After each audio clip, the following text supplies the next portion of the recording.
Hey YouTube, this is the kid who hacked the Pentagon and was paid with his life. We don't know what that means, and we are diving straight to it. No cap. Accused of hacking into Pentagon and NASA systems. 40 million credit card and debit numbers stolen. Oh. On its surface, the International Space Station heats up to 120 degrees Celsius. The onboard temperature and humidity control system keeps the inside at the right temperature for human survival. Oh shit. If it fails, the astronauts stationed here would literally be cooked. And just now, a hacker has gotten hold of the system's software. He's not a hostile government agent, just a 15-year-old in his bedroom. He successfully gained access to 13 NASA computers. This teenager is a prodigy, one of the most talented young hackers the world has ever seen. I ain't gonna lie. Now let's go back to see his build. One of the most talented.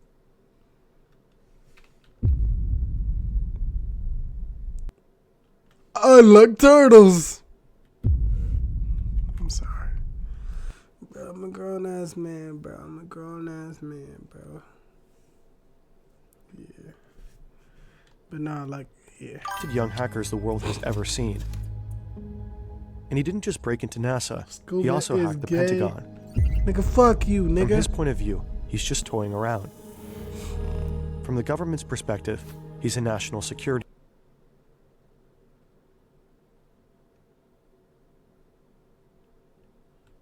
Oh, I thought I heard something. I thought somebody was gonna get fanned down. That's why y'all seen me look in and keen in for a second. I'm not gonna lie. I thought I was gonna.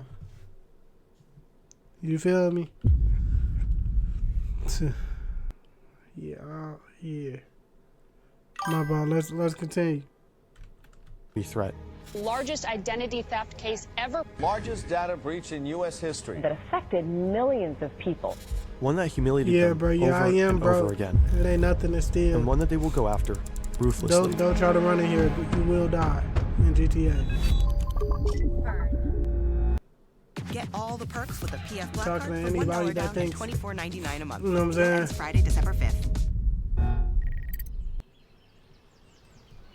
There's nothing in here. I'm broke. It's the year 1989, a suburban village in South Florida. This is Jonathan James. He is 6 years old. While other kids are outside playing tag, he's busy inside, glued to the family's computer. Mostly, he's just playing games. His parents are worried about his obsession. His dad is a programmer. At one point, he installs parental protection on the computer. But Jonathan just breaks through it. In his early teens, he starts reading books on the programming language C and the operating system Unix, a precursor for Linux and Mac OS. I ain't gonna lie, look, that little nigga smart though. Now look, his pops is a programmer and shit. So with his pops being a programmer, he got access to certain books about coding and shit, so he able to tap into that side. You know what I'm saying? I'm not gonna lie. You feel me? I wonder how he studies source code extensively and got talks to other into it, computer though. enthusiasts. He spends countless hours in front of the computer, often until late into the night. One afternoon, Jonathan uninstalls Windows from his family PC, then installs Linux. No one asked him to. No one could stop him. His computer time regularly leads to arguments with his parents. It doesn't get any better once he gets his own PC. After a while, his parents decide to confiscate it. Jonathan runs away and says he's not coming home until he gets it back. Yeah, I'm not gonna lie, that build is crazy. That nigga is built like a bowling pin. I'm not gonna lie. Soon, it won't be his parents who are trying to keep him away from a computer, but the US government. Oh.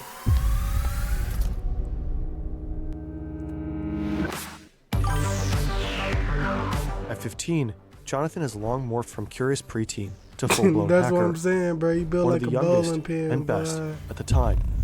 Online, he's known under his alias, Comrade. Jonathan really enjoys messing with systems, not to break them, but to beat them. It's a power thing, a control thing. He likes the thrill of it. The tougher the system, the more it pulls him in. He goes in, proves it's not so secure after all, and moves on. He doesn't care much about the stuff inside. He doesn't steal data, delete files, or spread viruses. In fact, sometimes he does the opposite. He'll break in, then send a polite little email to the system admin. Hey, your setup's got holes. Here's where. Here's how to fix it. I'm not gonna lie, hey, my nigga, hey. You done fuck around and found out. You went to hack the... I'm not gonna lie, look, if he did that to that system and then told him how to fix it, why the fuck is that little nigga getting in trouble? You know what I'm saying? I ain't gonna lie, I'm not saying that he shouldn't be exempt from all problems, but I'm saying that to say this. He should never, you know what I'm saying? I wonder where he is now. He's definitely working for the government at the end of this video. You could just tell.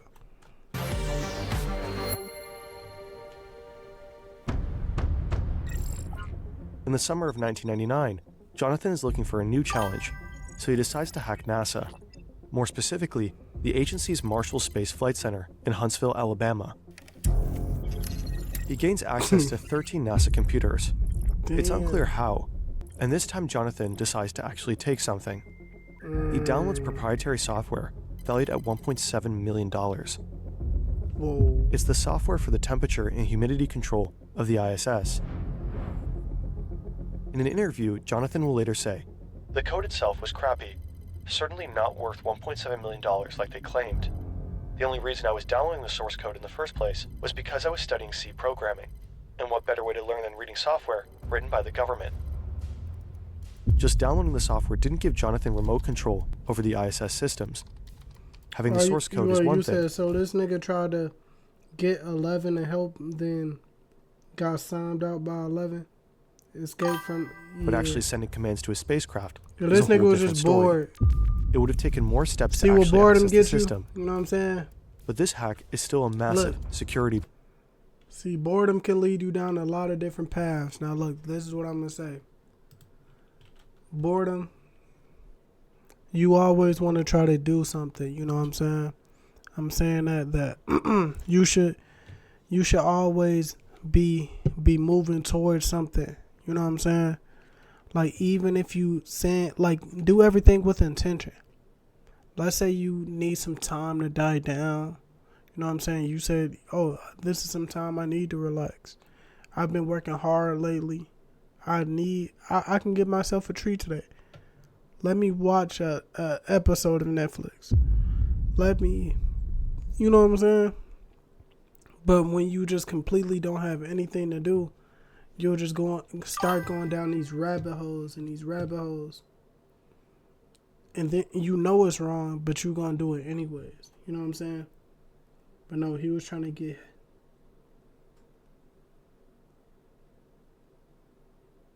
Oh, that nigga talking about Stranger Things.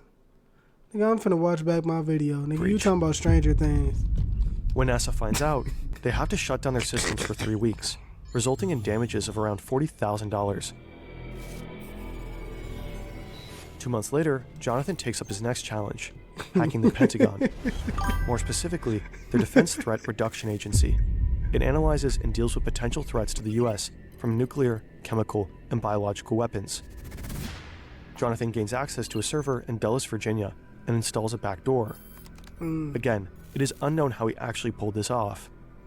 Once inside DTR systems, he intercepts more than 3,300 messages to and from DTRA staff. He retrieves 19 usernames and passwords of employees, at least 10 of which have access to military computers.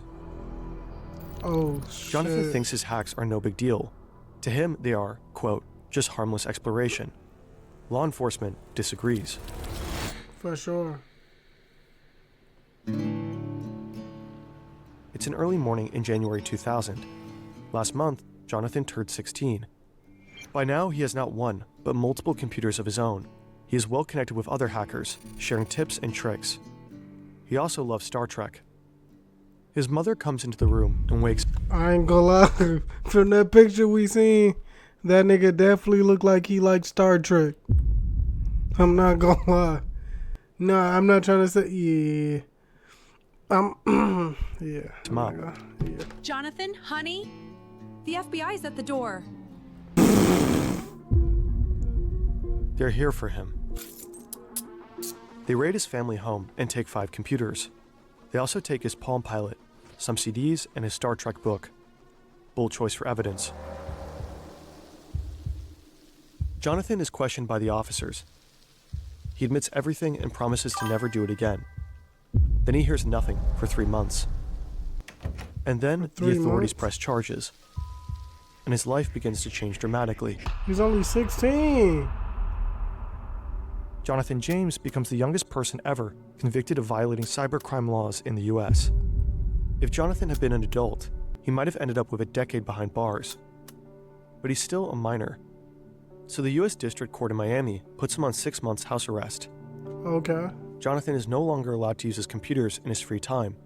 And even worse, he has to write letters of apology to NASA and the Department of Defense. Later, he tests positive for drugs, a clear probation violation. So he gets sent to a juvenile detention facility for 6 months. He's scared about spending time there with actual criminals. His father will later say that prison changed Jonathan. It made him strangely idle. Looking back, And we only Jonathan halfway. regrets the I whole wonder thing. what happened. What started as fun challenges ended with him behind bars. For sure. The thrills weren't worth it, not even close. From that point on, he decides to leave hacking behind for good. But not everyone believes him. And a few years later, his past life will catch up with him. What you said is cool though. I know your ass like Subway because you deep throat a sandwich any day. I'm a grown ass man. You talking to me. You saying I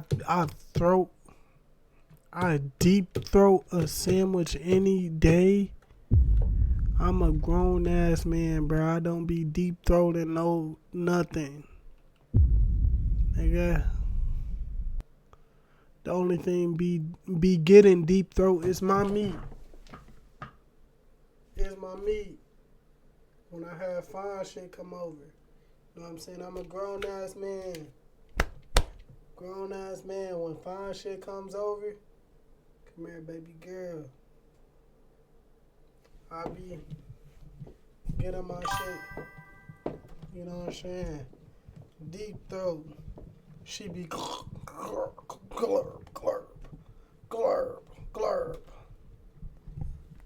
You feel me?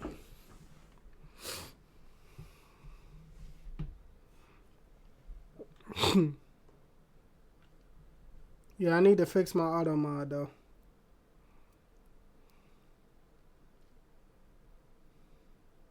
Hold on, what else you said? What he was saying?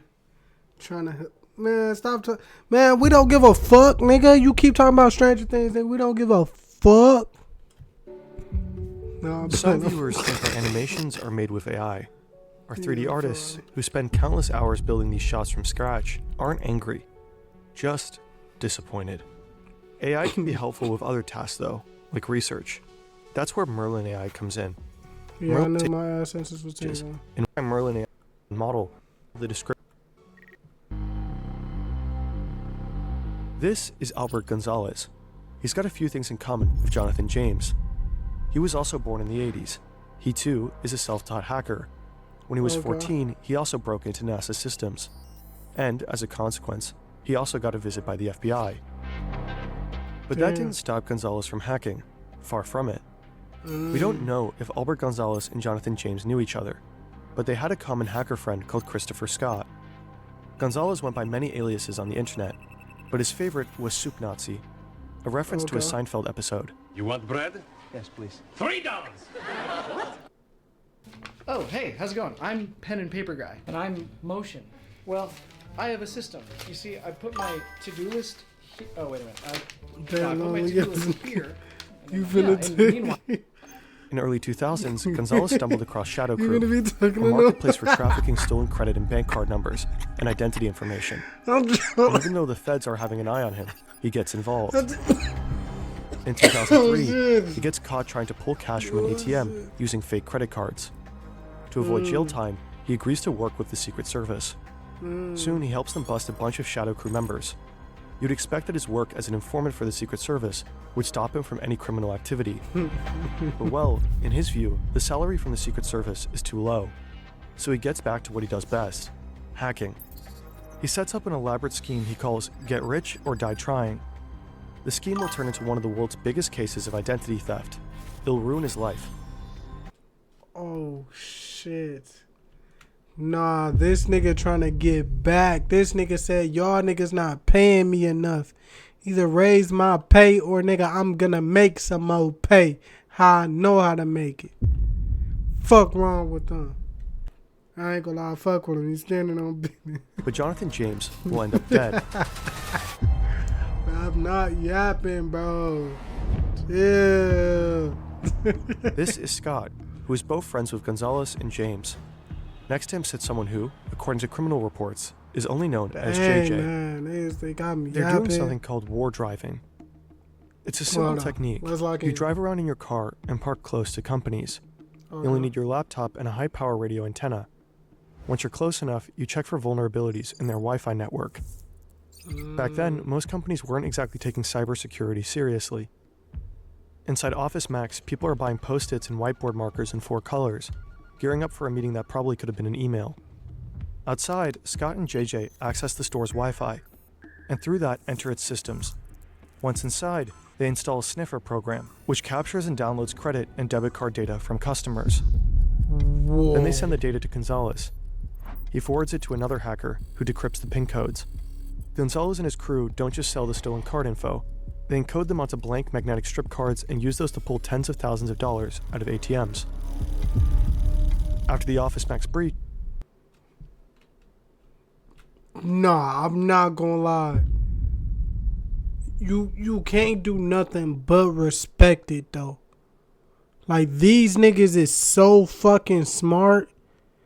But y'all could be using y'all smarts for something fucking else. You know what I'm saying? Like, I'm not gonna lie, y'all are so smart, but y'all could be using y'all smarts for something fucking else. But y'all choosing to go down this path, you feel me? Y'all know the consequences that could possibly happen from y'all doing this. And this is a risk that y'all willing to take. So you feel me? You feel me? But if you snitching on your homies and still working for the Secret Service, I don't respect it. You's a bitch ass nigga. You knew what you got into. You know what I'm saying? But yeah. Banks were apparently forced to reissue around 200,000 cards. And this hack wasn't a one-off. Over the span of the next 3 years, Gonzalez and his crew hack into several major U.S. companies, including BJ's Wholesale Club, Boston Market, Barnes & Noble, Forever 21, and others. Their biggest credit card data heist happens at TJX. That's the parent company of TJ Maxx, Marshalls, Home Goods, and others. Damn. Around 96 million TJX customers are affected by the theft of their credit and debit card info. At the time, these attacks make up the largest case of identity theft in U.S. history. The crew stole These the data niggas of is around going 180 million crazy. credit and debit cards.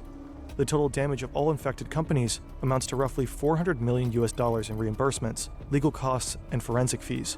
There's a major break in a credit card scam that affected millions of people. Experts say this man's arrest may lead to the kingpin behind the biggest credit card ID theft in history. The Secret Service investigates. I ain't gonna lie, you can't do nothing they realize but respect that their very it, own though. informant is not only involved, but is the mastermind behind the TJX heist. Wait, what happened? But is the mastermind behind. They realize that their very own informant is not only involved, but is the mastermind behind the TJX heist. No, I'm not gonna lie. They didn't know. I'm not gonna lie, bro. They did not fucking know. This nigga is like that. I'm not gonna lie. Like, like you can't do nothing but respect it. I ain't gonna lie. Shit, I don't shop at them stores, so you straight, gang. Do your May thing. 2008, Pinecrest, Florida. Jonathan James is 24 years old now.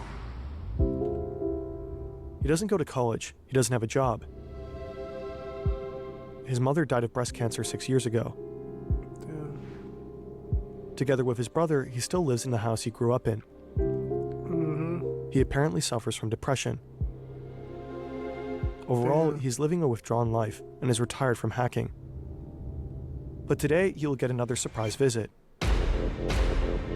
This time, it's the Secret Service. They raid the family's house, just like the FBI had done 8 years ago. They drew a connection from Gonzalez to Christopher Scott to him. They suspect that JJ is short for Jonathan James, and that he's part of the hacker group. The agents go through Jonathan's stuff. They find a suicide note he had written years ago, and a gun.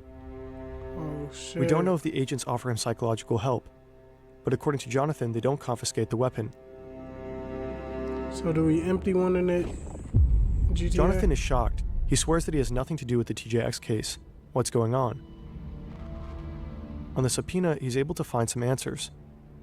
He reads about this guy, Albert Gonzalez. Jonathan recognizes him by another nickname he used online. Gonzalez has been working as an informant for the feds since 2003. For 5 years, Gonzalez used Scott to pull off his hacks, while simultaneously ratting out other hackers to the feds to stay in their good graces. Jonathan is sure that Gonzalez is now trying to pin the hacks on Scott. And he is getting a bad feeling. He thinks that he'll be a much more appealing target than Chris. It might not matter to the feds that he's innocent, even though, in his words, Scott and Gonzalez are the most destructive, dangerous hackers the feds ever caught. They'll let them off easy because he's a juicier target. That would please the public more. In Jonathan's mind, the picture is clear. They need a scapegoat.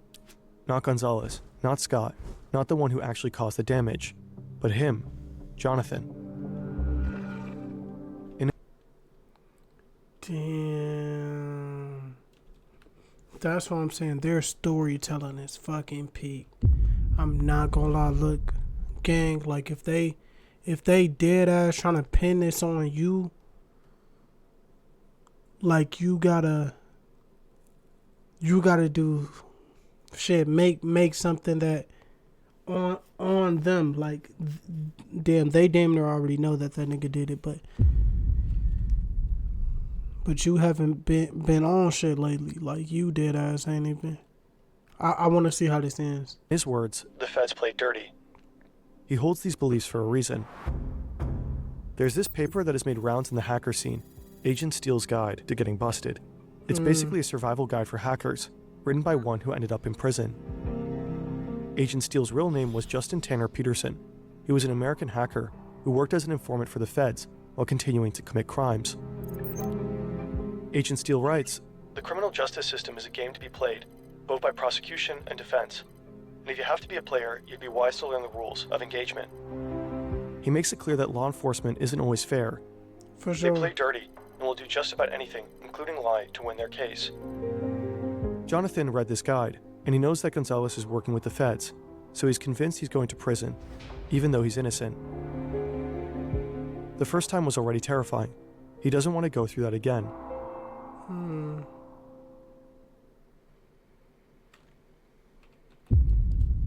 The following session contains discussion of, you know what I'm saying? You know what I'm saying? Damn. Rest in peace to him. I'm glad on May 18th, Cam was 2008, it, 2 weeks after agents raided his home, Jonathan was found dead in his home after a self-inflicted gunshot wound.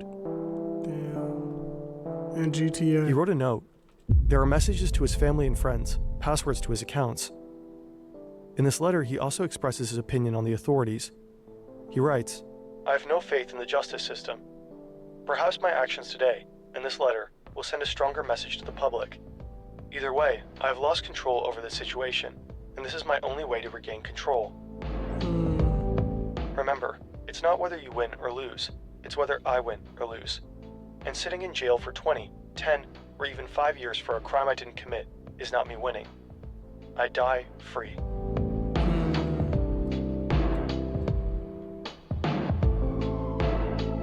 In March 2010, Albert Gonzalez was sentenced to 20 years in federal prison for his role in the series of hacks.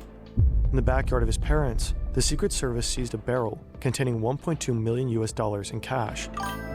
Christopher Scott was sentenced to 7 years in prison for his role in the attacks. It's likely that the pseudonym JJ didn't refer to Jonathan James, but rather to Stephen Watt, another figure convicted in the TJX case, who was known to use the alias Jim Jones online.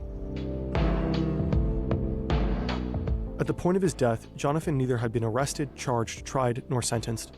It seems like knowing that Gonzalez had worked with the Secret Service fueled Jonathan's fear to become a scapegoat and end up in prison. For sure. Jonathan James wasn't some criminal master. Yeah, so he was somebody that wrongfully lost his life due to his unfaith into the justice system. Like, I'm not gonna lie.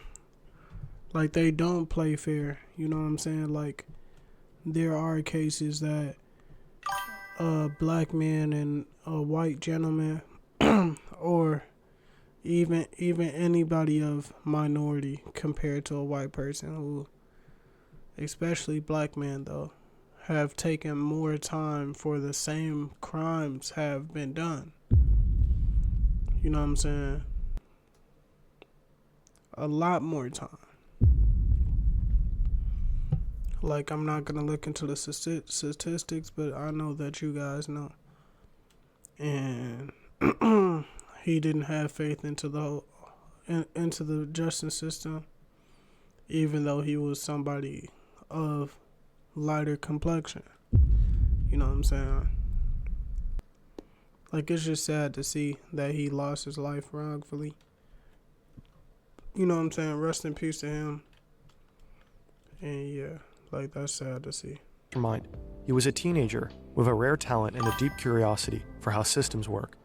After he hacked into them, he often offered to help fix them. Can we watch a video like the guy who is super smart trying to Instead of escape? guiding such talents, helping to channel them into something good, the justice system decided to make an example out of him.